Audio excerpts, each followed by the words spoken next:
And we have CSU Bakersfield in the interview room. Apologies, our video just cut out there. There we go. We'll open it up first with a statement from Coach Barnes, who's on your left, and guard Taze Moore is on the right. Open up with a statement from Coach, and then open up for questions for both of them. So, Coach, go right ahead. All right. First of all, I'm just so thankful. We have to thank God for the safety and the health of our program. I'm so proud of this young group of young men. They've just really given themselves to this program, and I'm just so thankful and honored to be their coach. Obviously, this has been a tough year, getting through the pandemic and all of the things that comes with that. But I thought our guys were really focused. I thought they were determined. I'm just proud of just the way they carried themselves. To deny yourself of so many things that at the age that they are, to make a commitment to our program, says something about them.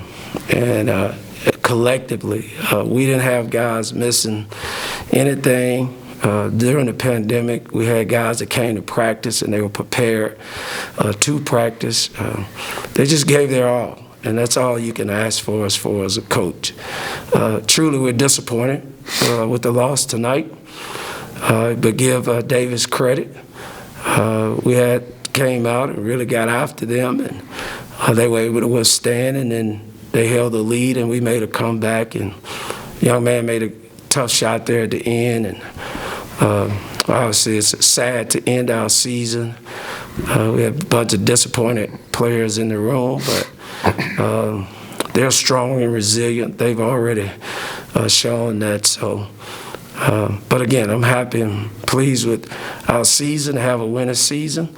The Big West Conference has very good coaches, very talented players, and to have a winning season and a winning record, I think we kind of proved that we belong in the league, and we kind of felt that, but I think now we've proven that. First question, Carrie Osip, go right ahead. Thank you both. I just want to say congratulations first off just by getting through this season, obviously a difficult one. So two questions here, Taze. I do want to start with you of just where are your emotions at? Obviously a heartbreaker. You guys were in this one and started off so strong and just kind of thoughts slipped through your hands. So where are your emotions at right now? I'm hurt. I'm really hurt. But I'm so proud of those guys in that locker room. Like, for us to fight through what we fought through, just to piggyback what Coach said, man, I can't be more happy and more excited, you know what I'm saying, to be with those guys, those group of guys, because those are real brothers. Those are real family members that I could call on when I'm 20 years later down the line, hopefully, and stuff like that, man. That's, it's just disappointing. It's disappointing to have the season that we had, have the accomplishments we had, and building bonds with one another, and it just had to happen like this. It's truly disappointing. And then, Coach, for you, obviously surreal because adhere to the day that the NBA shut down, and the day later you guys weren't in the WAC tournament that canceled. With all of that, and just knowing the full circle moment, you get to be here and have a tournament. Where are you at in terms of your pride of your team getting to this point, despite obviously a heartbreaking loss? Well, honestly, it hurts. It hurts for me because those guys in that locker room is hurt. They're hurt. So honestly, because of our close bond, I feel their pain. And then again, I'm so proud of the commitment they made. I mean, this team has worked extremely hard. Again, they've done everything that we could ask them to do. So as the head coach, you feel even more hurt and disappointed because everything we asked them to do on a daily basis, they tried to complete the task. And that's why I told them that if they continue, which I believe they will, they'll be successful in life. In the middle of a pandemic, to have the restrictions and all the things and what we've gone for as far as the social unrest, And, none of our guys took any part in anything that would be something that would hurt the university of our program. You would have to be with these guys to really appreciate the kind of year that we had. I've been doing this 30 years. This team is up at the top as far as how I feel about them and how proud I am of them. Let's go to Clay Cunningham, the Bakersfield Californian. Coach, I don't think it got kind of rough there, like with offensively, you guys fell into a rough rhythm with a lot of turnovers. Was it something they did defensively, or just like what do you think was the reason you guys had so much trouble with ball control there at the end of the first half? Well, first of all, I think they're a good team. They're one of the best teams as far as stealing the basketball. They get a lot of deflections. They have really good anticipation. Part of it, I would say, with them, and I don't want to take anything from them because they made the plays. Part of it, I think, because we had been off 12 days.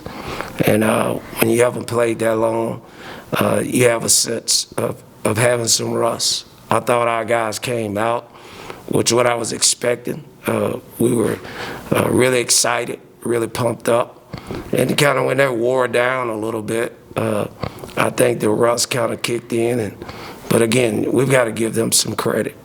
They're known to be good on defense, and especially they're known as far as just stealing the ball. And we made some bad plays also, but I think it's that combination that had us where during that point in time that we struggled. Let's go to Jonathan Singh, Eyewitness News.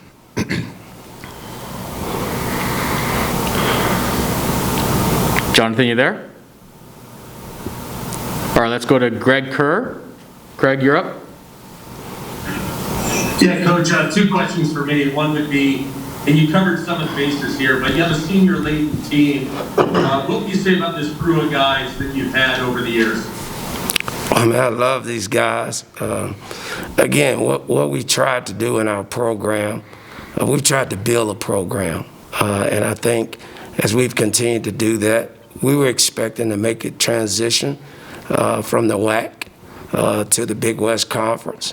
And we wanted to come in and we wanted to compete right away. But also we wanted to represent this conference and represent our university and our city well. And I think our guys did that. When we were having opportunities to, whether that's be on national TV or that was just being on where our local people would see us or our fans would see us, I think people can say this team, most nights, night in, night out, in the midst of a pandemic, really gave us and gave them all that they had. Did we execute well? No, all the time.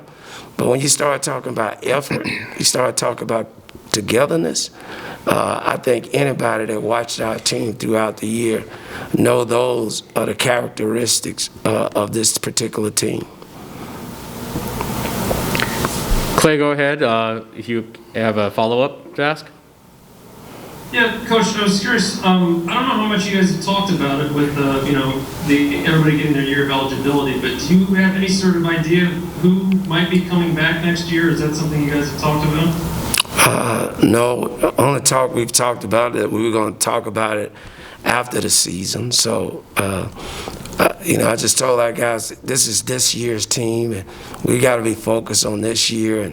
And after the season, we'll talk about the opportunity that our seniors have to come back, and also our other players, because the transfer portal now is where anybody can jump in it and transfer without sitting out. So if you follow the transfer portal, the numbers are going up every day. So I had a conversation with them tonight after the game, just expressing to them this team gave me everything that they could give, and we want the best for our guys. And whether that's seniors returning or other people transferring, I think the reason why when Taze speaks about brotherhood and speaks about family, because we're upfront and honest with each other, and we trust and believe in each other.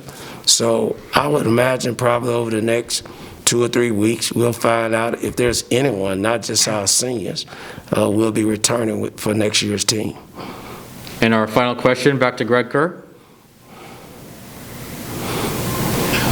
Yeah, Coach, finally, the Big West Conference, I know you alluded to good coaches across the board, but can you just speak to the dynamic through your first year through, and I realize it's a very abnormal year, but playing teams that are in your footprint, the rivalries, both new and old, that you will have, just being in the Big West. And Taze, if you could touch on that as well. Well, I mean, for me personally, I mean, you know, I was thankful that we got an opportunity to play, but I also felt for our fans and our supporters, our boosters, former players, because this was a year that we've been planning for and looking forward to, and the expectations of being in this league, the excitement and enthusiasm that was in our community and on our campus. So obviously, just being able to play was good. Being able to have our first year in league play was great. But I definitely am looking forward to next season as we travel in our footprint, and so our fans can follow us, and then we can pack the Accardos. So I think that's going to help our team. I think it's going to help our program. I think the city and the university are going to be excited next year, and we're looking forward to it. And Taze, go ahead. Honestly, if y'all know me, y'all know that. Well, y'all do know me, but if anybody's out here that don't know me, they know that I'm a ride with Barnes no matter what. So whatever he just said, I'm 100% with that, and that's all I got to say. All right, thank you, gentlemen. Congratulations on your season. Thank you. Safe journey back home. Hey, thank you guys. Thank you, guys.